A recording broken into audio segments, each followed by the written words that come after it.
क्या होगा यदि कोई भगवान को ही चुनौती दे दे? क्या होगा यदि कोई उनके धैर्य, प्रेम और सहनशीलता की परीक्षा लेने लगे? क्या भगवान भी क्रोधित होते हैं या वे किसी भी परिस्थिति में अपने धैर्य को बनाए रखते हैं? एक समय की बात है जब देवताओं, ऋषियों और मुनियों के बीच ये प्रश्न उठ खड़ा हुआ कि त्रिदेव ब्रह्मा, विष्णु और महेश में सबसे श्रेष्ठ कौन है? कौन ऐसा है जो सबसे अधिक सहनशील, धैर्यवान और करुणामय है? इस गूढ़ प्रश्न का उत्तर पाने के लिए महान ऋषि भृगु को उत्तरदायित्व सौंपा गया कि वे स्वयं इन तीनों की परीक्षा लें और ये जाने कि उनमें सबसे अधिक दिव्यता किसमें है। परंतु भृगु ऋषि की परीक्षा कोई साधारण परीक्षा नहीं थी। ये परीक्षा तर्क वितर्क से परे थी। ये परीक्षा देवताओं के धैर्य की थी। ये परीक्षा ये तय करने वाली थी कि कौन वास्तव में सृष्टि का पालन करता है। लेकिन ये परीक्षा जैसे जैसे आगे बढ़ी वैसे वैसे अप्रत्याशित घटनाएं घटती चली गई और अंत में जब भृगु ऋषि ने भगवान विष्णु के साथ जो किया वो किसी के भी लिए असहनीय होता, परंतु भगवान विष्णु की प्रतिक्रिया ने न केवल देवताओं को बल्कि स्वयं भृगु ऋषि को भी चकित कर दिया।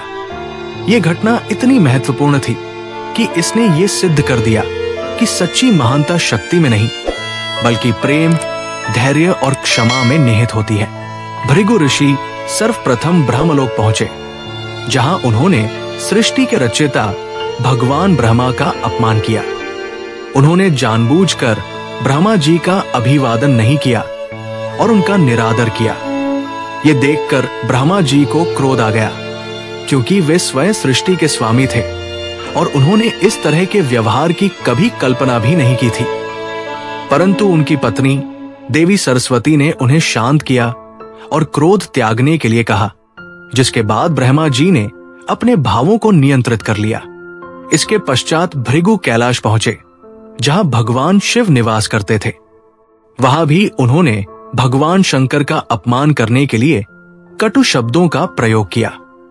शिव जी का स्वभाव क्षणिक रूप से उग्र था। आते वे क्रोधित हो गए और अपने त्रिशूल को उठाकर भृगु ऋषि को दंडित करने का प्रयास करने लगे, किंतु माता पार्वती के समझाने पर उन्होंने भी अपने क्रोध को शांत कर लिया। अंततः भृगु ऋषि वैकुंठ धाम पहुंचे जहां भगवान विष्णु अपनी शेष शैया पर माता लक्ष्मी के साथ विश्राम कर रहे थे। भृगु ऋषि ने अन्य देवों की तरह यहां भी भगवान विष्णु की परीक्षा लेने का निश्चय किया। उन्होंने कोई संवाद किए बिना सीधे भगवान विष्णु की छाती पर एक जोरदार लात मार दी। किसी भी सामान्य व्यक्ति की तरह यदि कोई अन्य होता तो वो निश्चित रूप से क्रोधित हो जाता, किंतु भगवान विष्णु की प्रतिक्रिया अकल्पनीय थी। भगवान तुरंत उठकर खड़े हो गए। उन्होंने हाथ जोड़कर भृगु ऋषि के चरण पकड़ लिए और अत्यंत विनम्रता से बोले, हे महर्षि, क्षमा करें। मेरे कठोर वक्षस्थल से आपके कोमल चरणों को कोई कष्ट तो नहीं हुआ? कहीं आपके पैर में चोट तो नहीं लग गई? ये कहते हुए उन्होंने उनके चरण दबाने शुरू कर दिए ताकि उन्हें किसी प्रकार की पीड़ा न हो। भगवान विष्णु का ये अद्भुत धैर्य और करुणा देखकर भृगु ऋषि पूर्णतः हतप्रभ हो गए। उन्होंने ये अनुभव किया कि भगवान विष्णु ही वास्तविक रूप से सबसे श्रेष्ठ है, क्योंकि उनमें क्रोध और अहंकार का लेश मात्र भी नहीं था। वे सहनशीलता, प्रेम और करुणा के साकार रूप थे। लेकिन इस घटना का एक और प्रभाव पड़ा। माता लक्ष्मी, जो भगवान विष्णु के हृदय में निवास करती थी, इस अपमान से अत्यंत आहत हो गई।